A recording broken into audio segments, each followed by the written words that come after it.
وَإِذْ قَالَ إِبْرَاهِيمُ رَبِّ أَرِنِي كَيْفَ تُحْيِي الْمَوْتَى قَالَ أَوَلَمْ تُؤْمِنْ قَالَ بَلَى وَلَكِنْ لِيَطْمَئِنَّ قَلْبِي قَالَ فَخُذْ أَرْبَعَةً مِّنَ الطَّيْرِ فَصُرْهُنَّ إِلَيْكَ ثُمَّ اجْعَلْ عَلَى كُلِّ جَبَلٍ مِّنْهُنَّ جُزْءًا ثُمَّ ادْعُهُنَّ يَأْتِينَكَ سَعْيًا وَاعْلَمْ أَنَّ اللَّهَ عَزِيزٌ حَكِيمٌ۔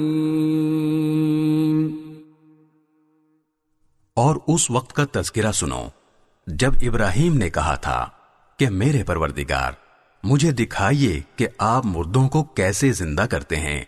اللہ نے کہا کیا تمہیں یقین نہیں؟ کہنے لگے یقین کیوں نہ ہوتا مگر یہ خواہش اس لیے کی ہے تاکہ میرے دل کو پورا اطمینان حاصل ہو جائے۔